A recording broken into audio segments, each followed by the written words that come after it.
Welcome to Latte with a Lawyer, a podcast dedicated to bringing you the stories of some of America's most successful lawyers, figuring out what makes them tick, how they creatively solve problems, and how others aspiring to be them can follow in their footsteps.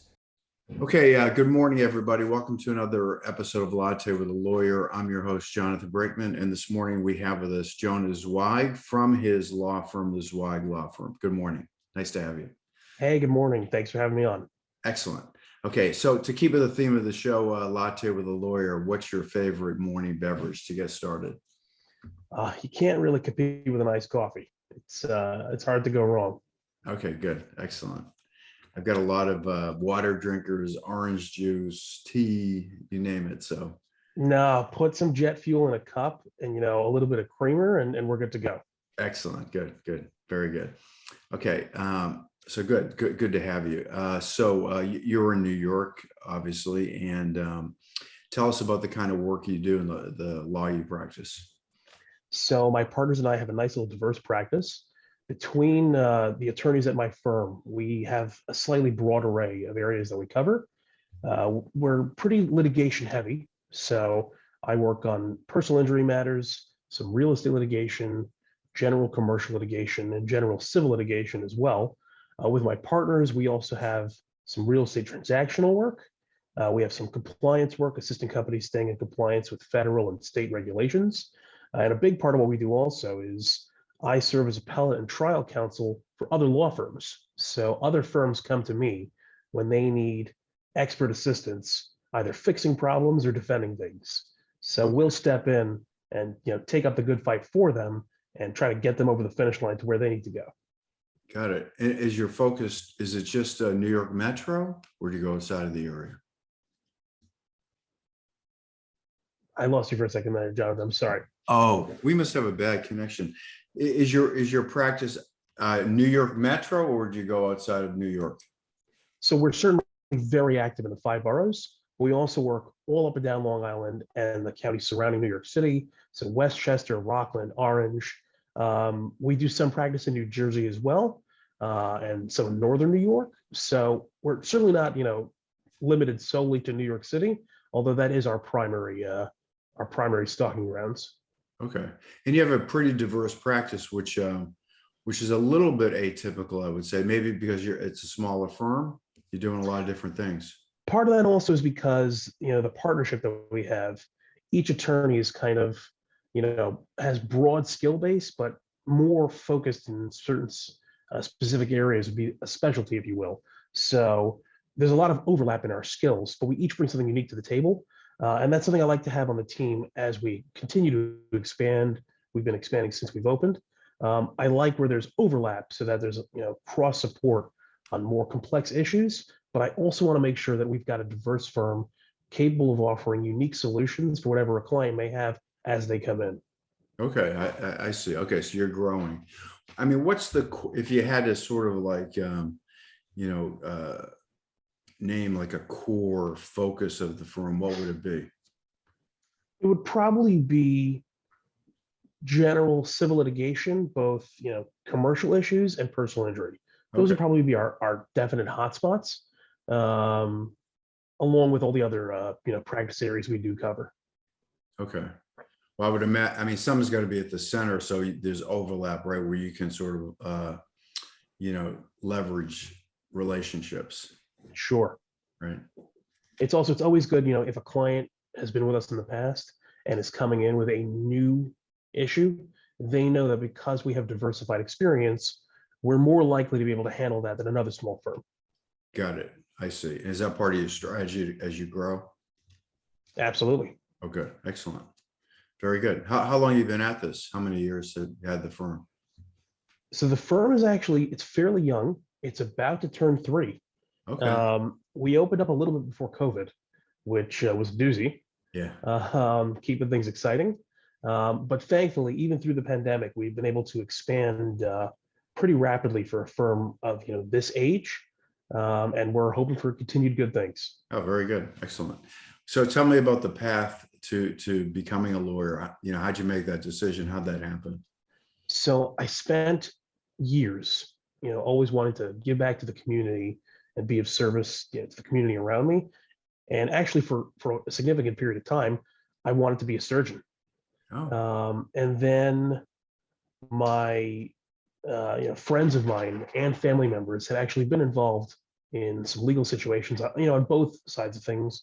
Some had needed to bring claims, some had claims brought against them, which didn't really have much of a basis to them. And having an experience where within, the close sphere of my life, I saw people interact with, our legal and justice systems, and saw how attorneys were able to help them and defend and pursue their interests, I was suddenly much more drawn toward this dynamic area of the world, this kind of practice and giving back. It didn't help that someone very close to me was going to law school at the time. I picked up one of their textbooks. I'm like, hey, you know what? I can do this. Let's do that law and order life. And it's haven't looked back since. Oh, good. Excellent. That sounds great. Do you do medical malpractice as well to sort of tie in the medical stuff? So our firm doesn't itself handle too much medical malpractice from inception. It's a very niche, high-level practice of personal injury. However, we do support other firms that do medical malpractice. I regularly am drafting extremely complex papers on behalf of medical malpractice firms. We go to the appellate courts on behalf of these firms. So we definitely have a very solid foundation in assisting with those matters with other firms, although we don't generally take them on ourselves. If a client came to me with a medical malpractice matter, it's my regular practice to refer them to those other firms that we work extremely close with. And then we'll generally in lockstep assist with their claim. But we don't usually take those on directly ourselves. And that's also been another practice style we've had. We're closely associated with a handful of other firms that help cover certain areas where we ourselves won't necessarily go full in on a claim. So again, this kind of theme that we discussed earlier, we want to make sure when a client comes to us, we can take care of them. And if we're not handling it ourselves specifically, then we know the people who can assist as well. It's a tight-knit, small world in the legal community, and we work as best we can to know the best players and have them at our side. Yeah. No, I mean, I know that's a common theme where there's a lot of co-counsel and sharing. So if you sort of knit together a group, even if you don't handle medical malpractice yourself, you've got other relationships that you work with. That makes sense. Yeah. And it goes in reverse. We've got firms who reach out to us because they've got a client coming in who needs help with a more complicated litigation matter, and they know that we've got their back and that we can assist and take it forward and aggressively prosecute that claim or defend it as the case may be. So we're definitely a practice very open to having healthy, productive relationships with other firms. Yeah. I mean, I think that's a common practice, and it's actually a lead gen. People just focus on referrals, I mean, within firms, right? Because that is how you get a lot of your business. We cut out for a second there again. I'm sorry. No, I was going to say I know a lot of these firms just focus on just literally generating referrals because there is so much of that sharing of business that you might not be able to handle in-house. So yeah. Anyway, good stuff. So give me, just for the audience, I mean, give us an example of like a case, like a big case you worked on that was memorable that you think is worth sharing. Big case that we worked on that was memorable. Or it doesn't even have to be big, but just a memorable one. One of the most memorable cases I took was actually one of the first matters I worked on as a law student. It really stuck with me, and it kind of, solidified my commitment and the reasons why I was getting into the practice of law.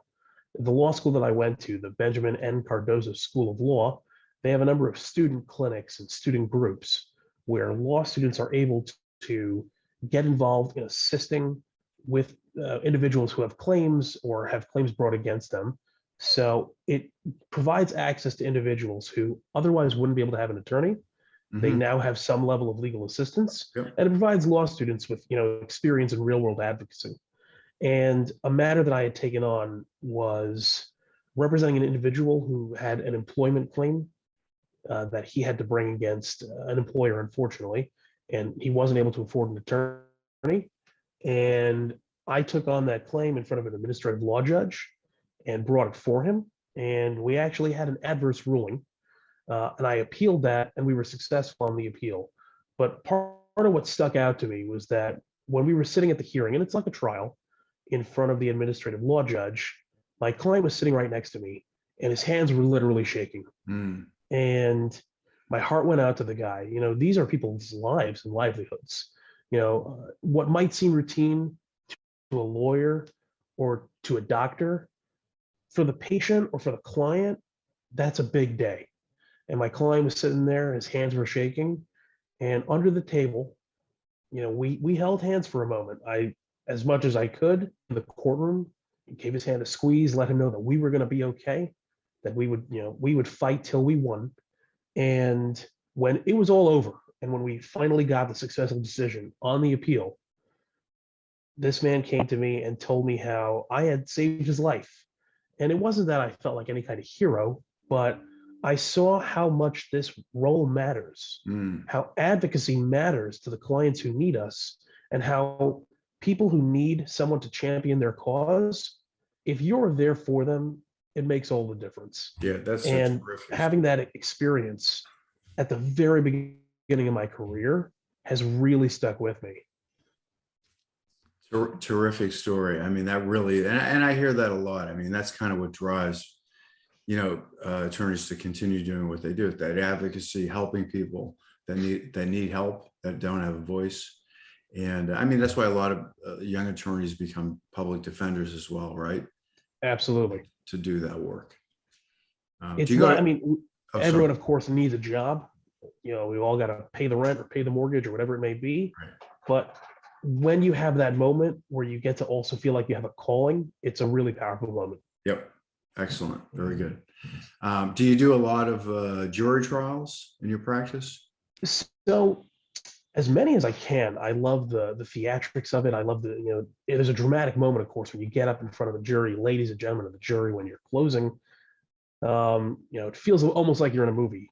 The reality, though, is there aren't as many jury trials as non-lawyers would expect, given how the practice of law goes. The overwhelming majority of litigation matters settle before going to trial. Right. There were the original statistic from, you know, I think back in the day when I was in law school, I think it was like 97%. If I recall correctly, I think I read post-COVID, we're looking at something closer to maybe even more than 99% of cases settle before ever going to trial. And so even though I'm hot to trot to get in front of a jury, we don't necessarily always have that. Now, it's important to note that settlement can be a fantastic resolution for a client. And our top goal is, of course, to pursue the client's interests. So if we have a case with a satisfactory settlement, that is a win. And I am always delighted to be able to bring that to a client and let them know that we've achieved the goal that they were after. And jury trials are risky. So being able to settle cases can, you know, avoid a lot of uncertainty and unknowns.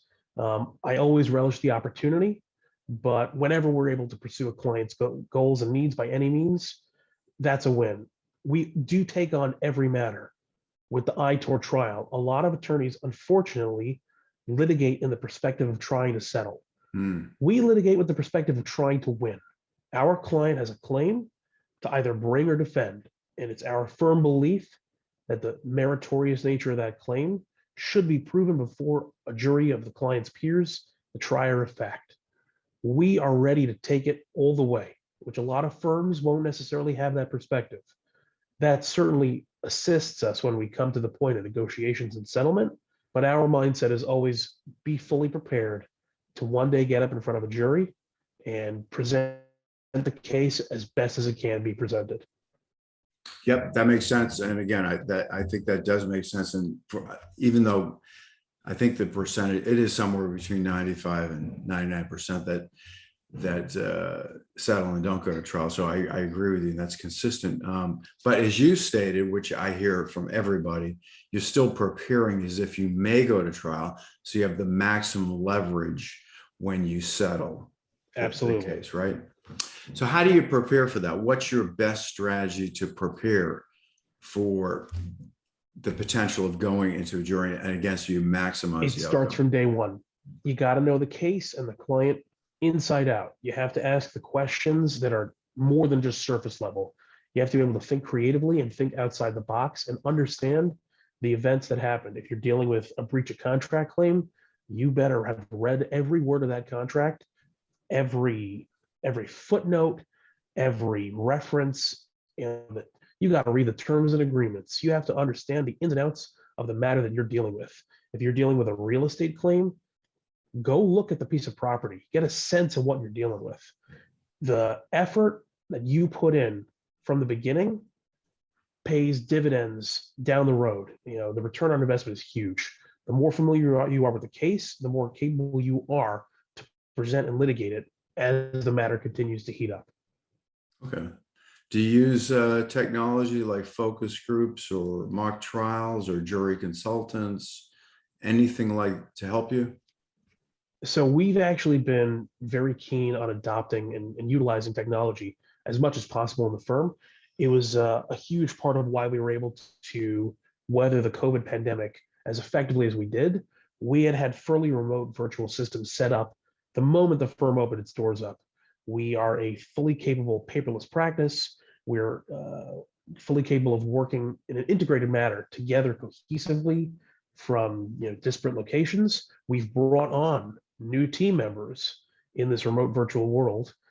We've worked geographically across broad distances, meeting clients and handling and managing the expectations of being able to pursue an effective technologically based practice in a way that many other more established firms hadn't done. And so we were able to pivot immediately into the new dynamic of the COVID world.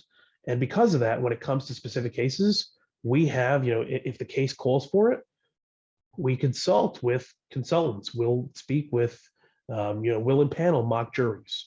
We'll have trial consultants discuss the profiles of potential jurors that we may want.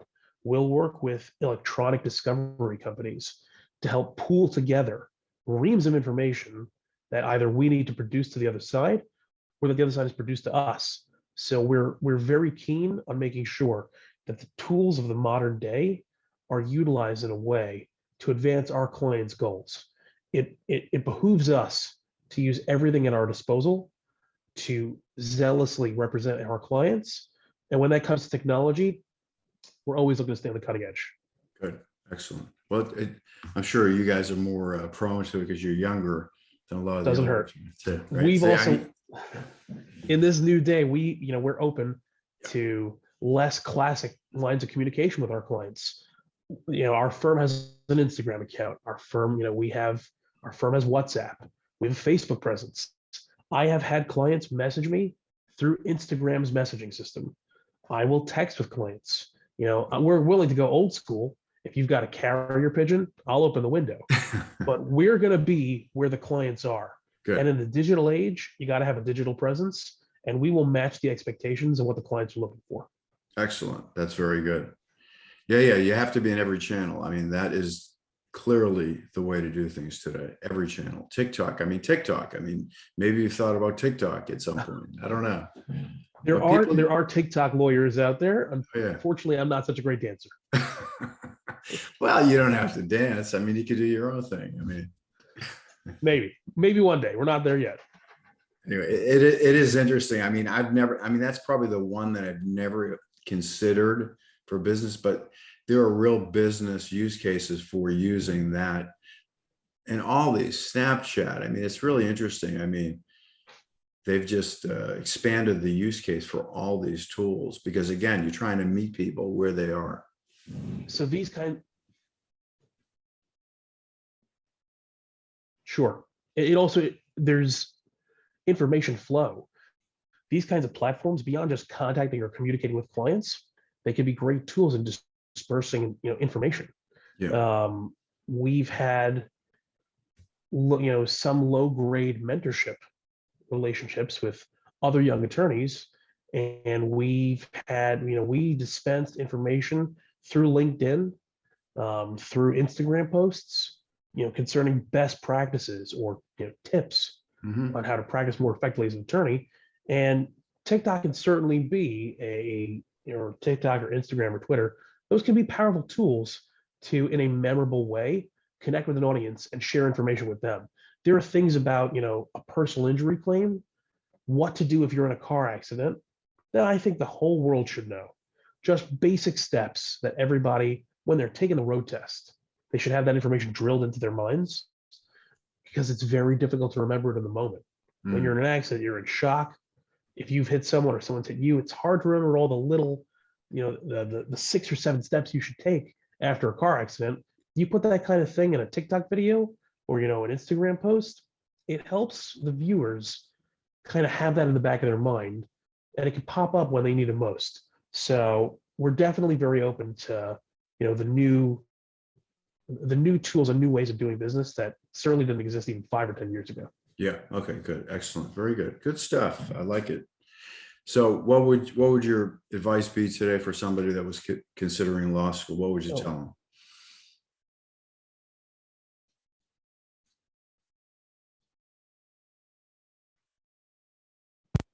Well, I'm back.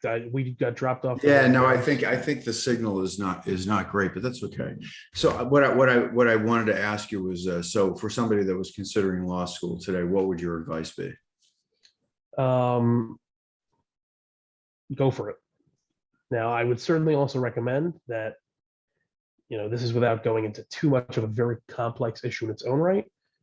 Law school is an expensive road, and student debt is a very real issue facing a huge percentage of attorneys. So I recommend that anyone going into law school certainly keep in mind those very significant considerations and how to manage any kind of debt they may need to take on. But on the whole, I would say that our communities need advocates, individuals, small businesses, enterprises, mid-sized corporations. They need attorneys for all kinds of things. Attorneys are frequently also perceived as, enabling some kind of force of evil, which is an unfortunate characterization. But attorneys also help business move along. If you need to contract to have a partnership between 2 companies, attorneys are going to help make that happen and protect everybody involved. If someone develops a new item, attorneys are going to help protect that with intellectual property. Attorneys will help make sure that marketing doesn't encroach where it shouldn't. So in the business world, in the personal world, in the scope of family and immigration and all kinds of important areas, our communities could use more advocates. People don't have a voice, and as attorneys, we are trained to lend them ours. So anyone who's considering law school, I encourage them to join a rewarding, very fascinating, complex career. Keep in mind certainly the logistical considerations, but come on in. The water's fine. It's a small legal community. We're always looking for more members. Excellent. Good stuff. All right. Well, listen, I enjoyed the conversation. It was good to learn more about you. Likewise. What's the best way for people to reach you and learn more about your practice? Grab that carrier pigeon. I'll throw open all the windows, but we're online at the zweiglawfirm.com. You can find us on Instagram, LinkedIn, Facebook. You can pull up my phone number off the website, give me a call. I'm always happy to chat. So we've got a strong online presence. Our door is always open at our offices. Anyone who wants to learn more, come on by, virtually or otherwise, and we'll have a coffee. Excellent. Good. All right. Well, listen, once again, folks, we've been spending time with Jonah Zweig at the Zweig Law Firm in New York. This show is sponsored by EmotionTrac, and we are a legal tech platform that helps trial lawyers prepare for mediation and trials with our AI-powered platform. So thanks again, Jonah. Appreciate the time. Thanks for having me on. Really appreciate it. Okay.